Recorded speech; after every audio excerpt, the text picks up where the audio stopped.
Two pool quotes, same backyard.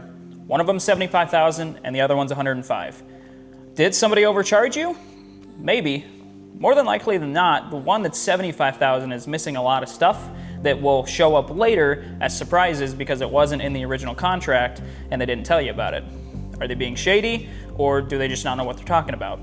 Today, I'm gonna help you guys understand how to compare two different pool quotes, apples to apples, and be able to spot the things that are hard to see. I'm Drew with River Pools Twin Cities. Let's get started. The base package.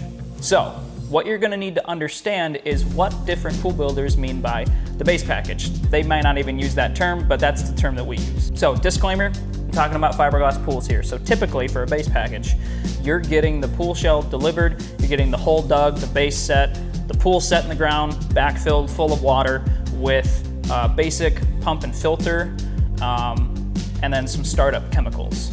That's kind of what our base package is, and that's the typical base package for these pools.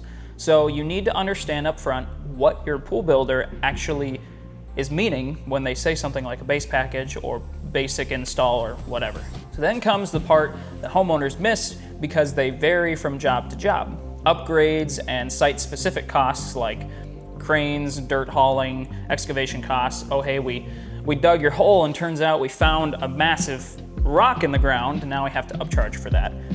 That's something that you can't really find in either of these pool quotes. So do they have a provision in there for surprise upcharge costs? What's in the contract? So hidden cost number one is gonna be your hardscapes and the patio around the pool. You might not think that's a hidden cost, but if it's something that's not included in the pool price that you were given and it doesn't lay it out, then that's gonna be a hidden cost. So brushed concrete pavers, the price per square foot is way different. And then if the base package install that your pool installer is talking about has 3 or 4 feet of that patio around the pool and the other one doesn't, that's where that hidden cost is.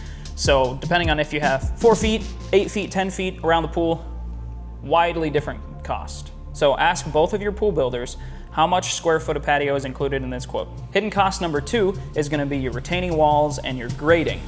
If your pool is on a slope, if it's on a hill, whether it's building up the ground around it or cutting that hill down, you're gonna have to do some type of earth retention around your pool. And that can be a big cost that people don't plan for if they don't know what that means. So a slope equals a possible retaining wall.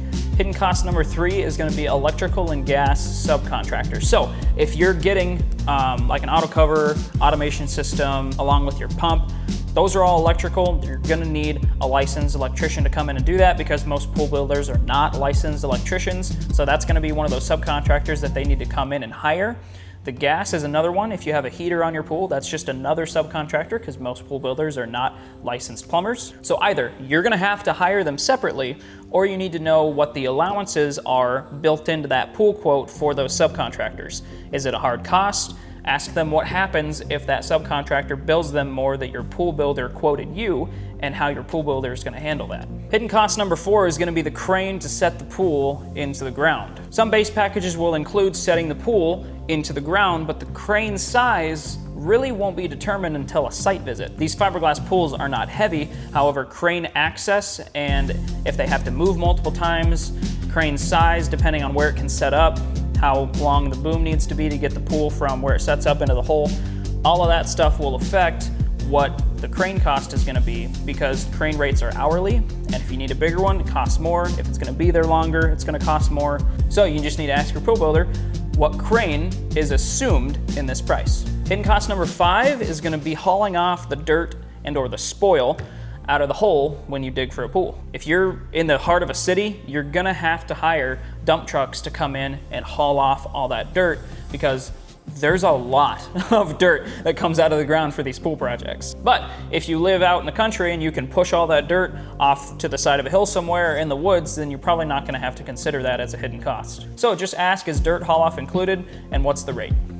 Hidden cost number six is gonna be permits, surveys, and setbacks. Permits can definitely be a hidden cost. Some proposals just don't include them at all. And if you're in a tighter neighborhood, having a survey is gonna be helpful in determining where the lot lines are, if there's any utilities that run through your yard that might need rerouted. So ask your pool builder, are there surveys, permits, and setback evaluations in this quote or not?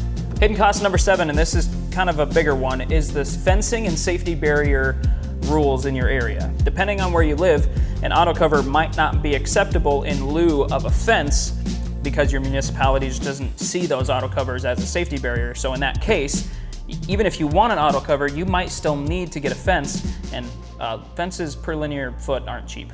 So this isn't necessarily on your pool builder, but a good pool builder will figure out beforehand whether or not you need a fence. And finally, this is gonna be the last one. After your pool is installed, you need to restore your yard. And the reason that this is a hidden cost is because if you don't plant grass, seed, if you don't put sod down and you don't get that back, you're gonna have erosion issues. If you get a big torrential rain that comes through and you haven't restored your yard yet, that grass holds that dirt into place. Not a lot of people actually really understand how that works. And we've seen cases where the pool is kind of downhill from the neighbors. They didn't restore their yard. They had a big torrential downpour, and all that water overflowed into the pool and created a huge mess. You almost have to drain the pool and start over in terms of that. So there's a cost there. And then bringing in more dirt, all that kind of stuff. It's a big muddy mess, pun intended. So you just need to ask your pool builder, is yard restoration included, or are you gonna have to hire your own landscapers to come in afterwards? So if you're getting multiple pool quotes, don't just look at the numbers and say this guy's cheaper, we're gonna go with him, because that might include a lot of heartache in the future. Ask 3 things. What's included, what's excluded, and are any of these allowance items that could come back at a higher cost later in the project? I'm Drew with Riverpools Twin Cities. That's all I got for you today. Stick around, check out my other videos. I got a lot of information on fiberglass pools. I'll see you next time.